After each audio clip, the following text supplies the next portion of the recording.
Guys, welcome back. Thank you for being here again for finally my part 2. Oh my gosh, I know that I've been saying I'm going to do this forever, and it's just, honestly, I haven't been feeling very well these past few days. And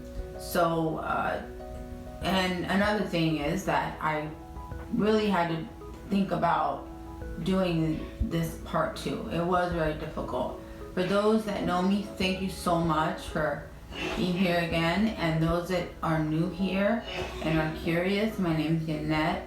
I'm a single mom of 4. I have a grandson, and I have muscular dystrophy. I was diagnosed at 9. I'm 44 years old now, and I decided recently to open a channel to help people by sharing my story and my experiences with muscular dystrophy through my diagnosis and a little bit of my life thrown in there. I had earlier recorded part 2, a little bit of part 2, and I thought it was okay, but then the more I kept looking at it, I was like, well, that's just, I wasn't too comfortable with it. Let's just say that.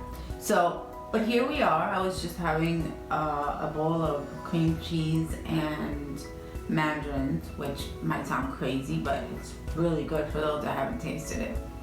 Today, I did wake up feeling a little tired, but thank God I'm feeling good now. Hope you guys are all out there doing great. Thanks again for taking the time to be here. And we're just gonna get right to it. On part 1, I left off talking about how I got married and I had my first daughter, and then I did go through a divorce. I ended up being a single mom. My daughter, at the time, I was able still to, I had a lot more mobility, balance, strength than I do now. Physically, mentally, I was doing really good. Then slowly, as time went by, of course, I started noticing, that trying to get up from the chair was obviously more difficult. I was getting more sharp pains. I was still driving, but I noticed that my right leg wasn't as fast as the left leg was. So there was just little tiny things, like if I was driving and I went to move the rear mirror, it was hard, like my arm felt heavy. So there's just things that kept progressing, and slowly I realized that my fingers I wasn't able to move my fingers like this. My hand just one day decided to just give out on me. I did have tendon transfer surgery on my hand as well. This was after I had my son. And the thing is, I'll go back to that. In 97, I had my son Joey, who is the one that you guys always see me with. He is 22 years old now. Before I had Joey, I had already had my oldest child. Thank God they're healthy. I had Jesse, and then I had my son. I just couldn't carry anymore. I was having trouble breathing. I had to be induced. So my doctor went ahead and he said, oh, we're gonna go ahead and get this done for you. I thought he was gonna give me the epidural so that I can get a C-section. We had discussed it earlier. He said no. He said that he feels like I'm strong enough to do this. I explained to him, sorry guys. I explained to him that I had muscular dystrophy. He knew that I had, a weakness, but like I said, it wasn't so obvious. So he was an older gentleman. He believed that the is the right way. So he wanted me to try that. So I went ahead and I said, okay. Which I had heard that once you have a C-section, you're always supposed to have a C-section. But I was young and I didn't listen, so I just went ahead and I got induced. He did not want to come out. They had to use the forceps to get him out. I got through that, no problem. When after I had him, I went to get up out of bed. A few hours later, it was the next day, and I noticed that I had this severe arch in my spine. And even though I was able to take a step, I noticed that I had to lean. The only way to do it was leaning way back. I was so confused. I didn't know what was happening to me. Come to find out that the pushing of giving birth had damaged the muscles in my abdomen. So they were already weak because I noticed that I wasn't able to do push-ups. So there was already things that I was feeling, but I had no idea that it would affect my abdomen. So unfortunately, my abdomen muscles were gone once I gave birth to my second child.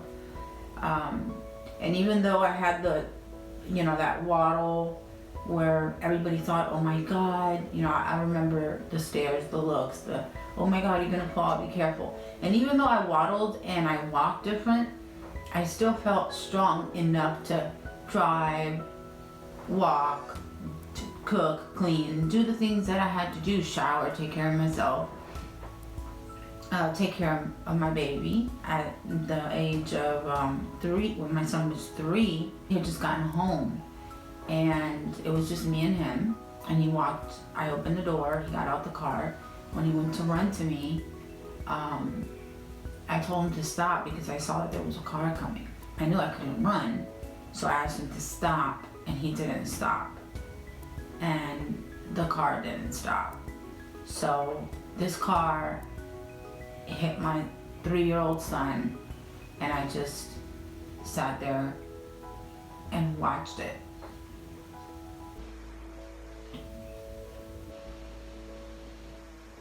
And I couldn't run. I got up, or I was up, but I was trying to get to him, and it seemed like since I couldn't run, I took forever to get there. He was underneath the wheel. The guy apologized, and the thing was that the guy that hit him didn't even stop after he hit him. He kept driving. It was me screaming while I was wobbling out to the road. I guess he heard me scream, my neighbors heard me scream, and they all started screaming, and they asked the guy to stop, and the guy stopped. He apologized. He said he didn't know that he had hit anything, and we didn't see the baby anywhere, and we looked, and he was wrapped up underneath the tire. His whole leg was, all his skin was burned off. He was screaming. It was the saddest thing that I've been through. One of the saddest things that I've been through. As a mother, to see your hit by a car and not being able to do anything about it, that was pretty bad. But, thank God we had him, serious damage. He still has some scars, but he's strong, big, and healthy. And I love him, and I thank God every day. I've had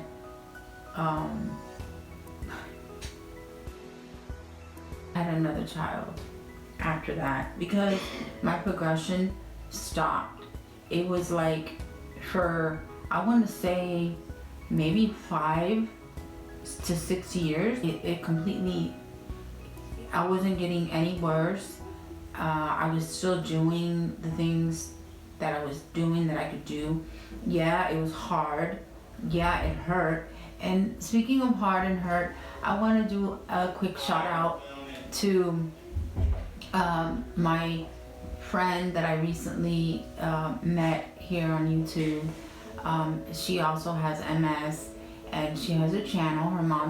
It's mama.struggles, and she has a family, and she's a strong woman, and I admire her a lot. You're watching, God bless you.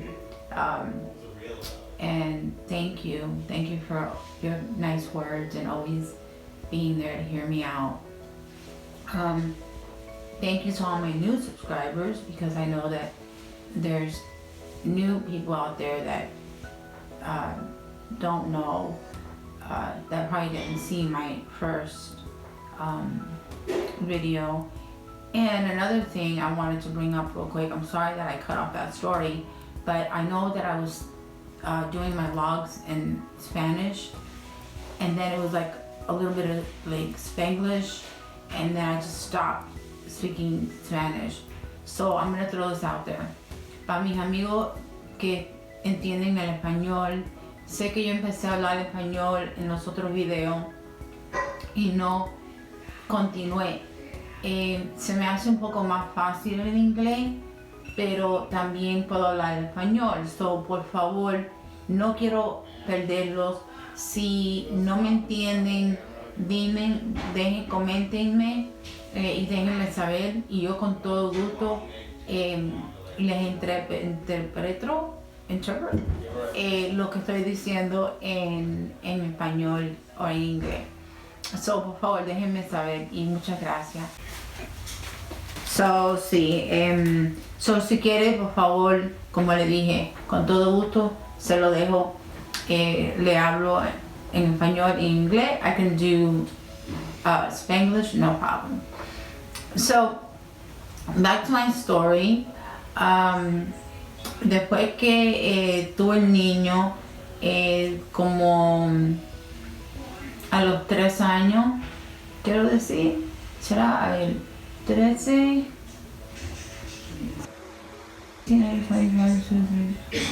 6 años después, estuve un tiempo que no progresé. I wasn't progressing. Like my condition stopped. I wasn't getting weaker. I was still doing everything, and I remember my mom telling me, you know, I believe you're healed, because we had went to this sermon to see a pastor, and I felt something. But that's a whole nother story, a whole nother day. So after that, yeah, I felt like, and everything that I was experiencing and feeling, it was just there, always there. It was a pain in the ass to get up, but I got up. It was a pain in the ass to, bend down to pick something up, but I did it. I wanted to just be in bed. I was cleaning the bathroom and my back felt like it was on fire. And that passed, but I got used to that. Did what I had to do, did my mom, my mommy duties, everything. Met this guy, everything was good. Then I got pregnant again. I actually had an appointment to get my tubes tied for my 3rd child. And on the day before, I went, I guess, to get like the orientation, how they take blood and they prepare you and everything for the operation or whatever. And when I went to go and have my tubes tied, they told me that my test came back positive and I was pregnant.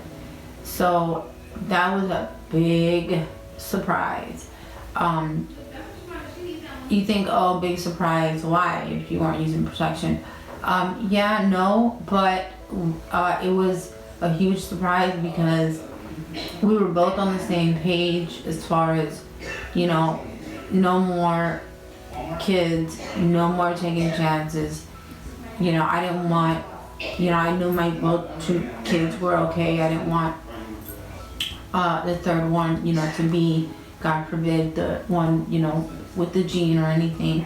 So we both were extra careful. I mean, extra careful, especially during the time, that it happened.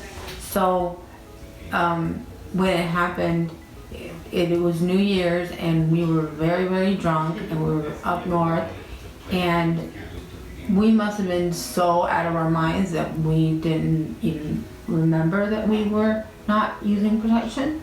A little TMI for you guys, but yeah, she was conceived on New Year's. And I ended up finding out that when I was about 5 or 6 months pregnant, that she also developed the gene, but only as a carrier. Now, this time that I was pregnant with her, it was hard. It was a lot harder to walk, to breathe, to stand, just I had to get induced at 7 months with her. She was only like 2 pounds, 4 ounces or something like that. And I'm only giving you guys guesstimates because I honestly don't remember and I don't have things written down, and I'm not gonna pretend that I know. But she was tiny. We do have pictures. I wish I had them with me, but my mom keeps them because she knows if I keep them, I probably wouldn't have them because I move so much and everything is always here and there. But yeah, so when I gave birth to her, it was actually induced, and when they gave me the epidural, I started to feel funny. I felt more of like foggy, and I with my first daughter, I was trying to have natural, but there was complications, so it was like an emergency epidural, emergency C-section, nothing, everything went fine, whatever. But with the epidural, with my third baby, I believe till this day that I was given the epidural in the wrong spot, because from the waist down, I could feel everything, but from the waist up, I was like I was gone, I was awake, but something wasn't right. My brain was tingling, my upper body it felt heavy but tingly, like I could still move. It was horrible. I was scared because I was afraid that they were gonna cut me, and I was feeling it, and I was telling them I can feel and something's not right, and they were like, no, you're fine, and I kept crying, and I was crying. And then finally, when it was time for them to cut me, I don't know if they had to put something in my IV, or to be honest, I don't remember, but I know that next thing you know, I'm on the table, and here we go. I feel just this tugging again, and no pain, but I heard her cry, and of course that is like the best sound in the world. She sounded like a little cat, like a kitten, because she was so tiny. And she was in ICU and the pediatrics care unit for 2 months, till she got a little heavier. But she was beautiful. She looked like a baby doll, and she still is. When it came to dealing with her, it was hard to hold her. I had to make sure that if her head was right here, if someone put her head here, that I had a good enough grip on myself so that she wouldn't move. And I know it's hard to explain it, but we find ways to do what we had to do. The way that I moved my baby from place to place might not have been the way, an able-bodied person would be able to move her, but she was safe. She was always with me. I never left her. I never left my kids. They did help me a lot. Like, my oldest helped me a lot with my middle. My middle helped me a lot with my youngest. And now my oldest is married and has her own kid, and they're doing great. The middle child is my son Joey, which is the one that helps me. He's with me almost all the time, And also my youngest daughter, who's Angela, she goes to school and she's gonna graduate high school really soon. Thank God, they're strong, they're doing well. Me, unfortunately, about 4 years ago, I went through a deep depression. Didn't want to eat, couldn't sleep, didn't want to talk to anybody. I just wanted to die. Like, honestly, like I would just be sitting down and I would see people talk and laugh and live, and I always felt like they would be better off without me. It got to a point where I used to be able to get myself up off the couch with my recliner, which is a lift chair, and I used to be able to, that would put me on my feet and I would be able to get up and wobble, hold the walls, and get up from the toilet. Even though it was hard, I had a bar, but I did it. And I showered by myself when I wanted to, and I got out of the bed and when I wanted. And now I can't do anything besides sit here. It's really hard to eat. I am transported from one place to the other. The pain is getting more intense. I'm feeling more like I want to talk to my doctor. I've been watching a lot of videos about people with MS.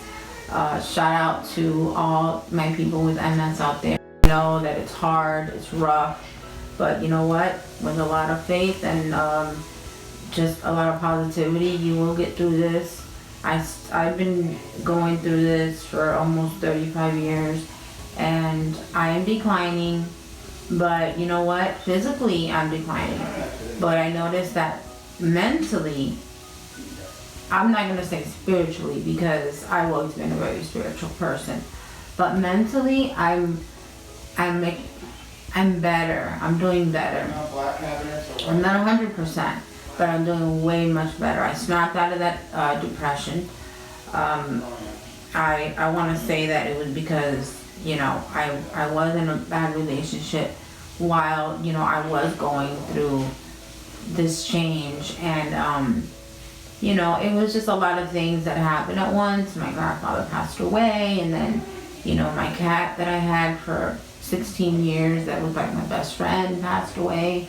I believe so because she ran away, and she wouldn't have never left me.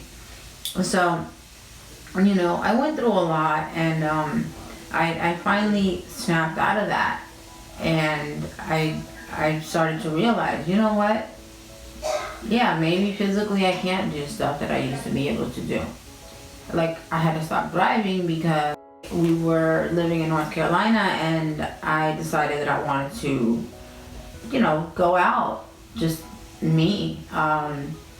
And I noticed that when I went to press, press on the brake, I could not move my right leg.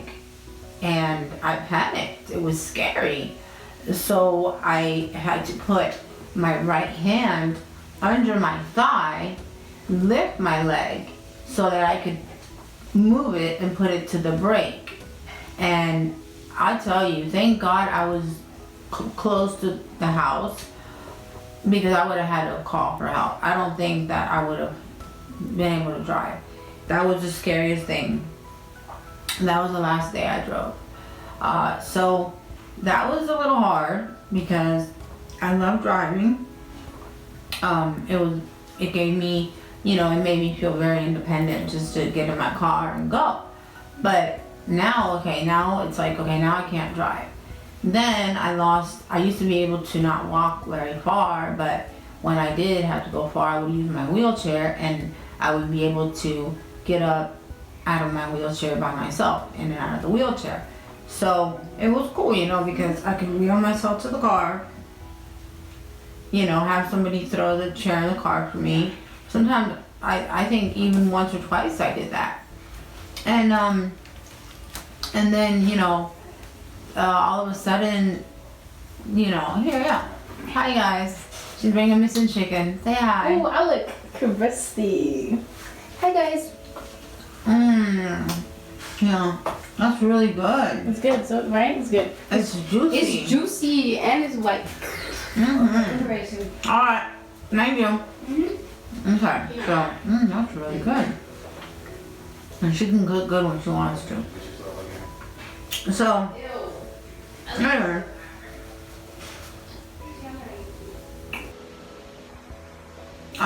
I couldn't do that anymore. I couldn't even get up from the wheelchair. And so I was like, you know what? Alright. Then it was like, alright, I can't get up from this lift chair.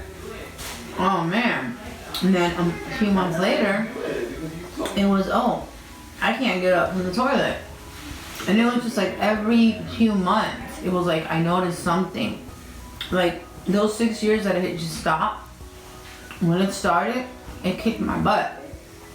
So not only like physically, like I feel heavy, like each leg feels like it's 50 pounds, but mentally it was messing with me. And now I just said, you know what? I have to accept it.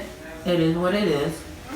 And I have to find an outlet. I have to find a way to release this and use it to help others, like to show at least, well, there's a lot of people right now that are wondering what's wrong with me. Why do I walk like this? Why can't I move my arm? Why this, why that? And it helps. YouTube helps. It really does. It helps me. I still do it. I learned, oh man, I watched her today. I can't think of her name. Beautiful brown, long hair. She was telling her story about her, she was on live, but it was like from 2 years ago. If you're watching, you probably know.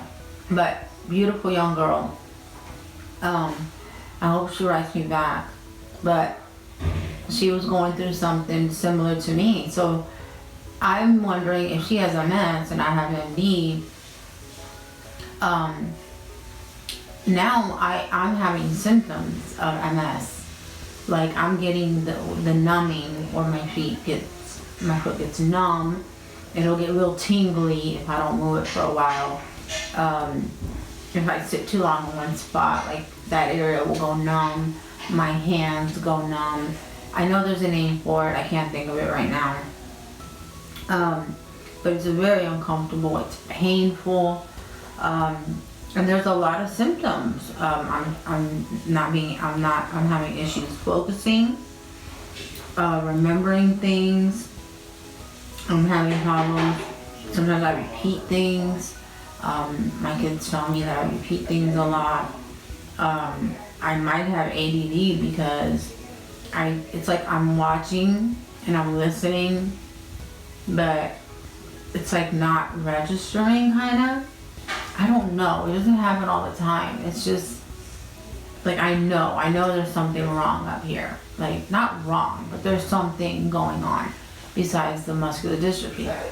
Muscular dystrophy that I know of hasn't said. I've never read anything about there being it affecting the brain. Now MS, I heard that it affects the brain because of the nerves. If I'm wrong, please correct me, because like I said, I don't know anything about MS. I just, like I said, recently started reading about it, but I don't know. I might have both. I told my doctor that I wanted to get some kind of like massage therapy because regular therapy don't work. So I wanted some kind of like massage just to, ease the pain of like the knots in my back. He tells me that he wants me to get a bone density done first to make sure that I don't have arthritis or osteoporosis, because a massage could, I can break a bone easily. So I'm working on that. I want to work on getting my eyes checked. I think I need new glasses. Sorry guys, I'm trying to adjust here. I want to get glasses. I want to go to the dentist like I said, when I was in my depression, I really just was not taking care of myself. Now I feel so much better. I actually get up and I want to shower. Even though I have to ask for help, I don't care. But at least I want to. When I feel good, I want to go out. It's just the feeling of, I want to be more social. There's days that I don't. And really, there's days where I just don't want to see or talk to anybody. I just want to be in my room, not bothered. And there's other days where I'm just a chatterbox. So those are the days where I, take advantage and I do it, go out or, do what I need to do. But I have a lot more energy, and I think that I want to slow down, trying to wean off my medication, which is another thing. If you guys have just been diagnosed with either MS or MD or anything, if you guys really feel like my mom, she has MD and she's in a lot of pain. She walks and everything. She's in a lot of pain and it's hard for her. She refuses to take pain pills. She'll take Tylenol, whatever, Advil. She won't take narcotics. She's afraid because, unfortunately, me and my brother, we started taking them at a young age because of our surgeries, our pain level. So, unfortunately, we're at a point where we need our medication. Without it, without our medication, we unfortunately we do go into withdrawal.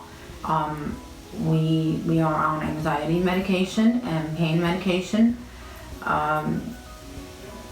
The pain is, I try not to take as many as I can. My doctors tell me, don't suffer, take them how you're supposed to. I try not to. I hear that medication is actually worse. I don't know. I had a friend of mine that wanted to get me into the holistic, which I also heard this beautiful young lady, I can't think of her name, but she was speaking about that, about, the way we eat, what we eat, how it affects us. So basically I want to kind of try to wean off a little bit. Maybe, instead of taking a whole, I can take a half, and try to see how I can get off that, try to eat better.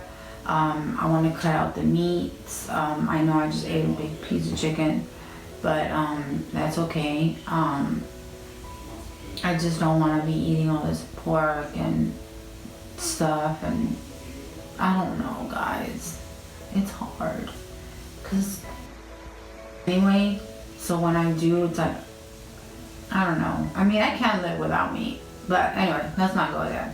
I am currently, I can't say full assist. They don't want to technically call it full assist because I can still stand or sit like this and I can still use my hand when I sleep on my right side at night because I can't turn to my left. Sometimes, like if I'm sleeping in a deep sleep, this ear, like it'll bend like this, something like this, and like, or is it like this? Or somehow, I don't know. But I know like I'll sleep on it all night, and when I go like to move, it feels like it's cut. And Joey said there's like a cut there. It's so sore. And then my rib pokes into my bed. So there's a lot of things, guys. Like I need a lot of help in other areas. I can't be left alone for long. I shouldn't be left alone at all. But thank God, He's amazing. He blessed me with 3 beautiful children who take care of me and love me, and a mom who's amazing and supportive. And now I have all you guys who are so awesome. A lot of you guys write me and tell me really nice things.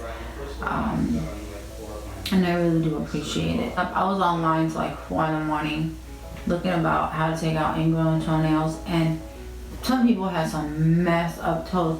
But you know what? I got really messed up toes. My toes are like not even normal. They're like this. they're like peacock toenails. So it's like weird. It's hard to even cut them. So I was like, that's weird. Why are my nails like that? Well, come to find out, the people that have MS, MD, sometimes have problems with their toes. So that was pretty interesting. So little by little, I'm learning a lot. And once again, I appreciate you guys all for being here, going through this journey with me.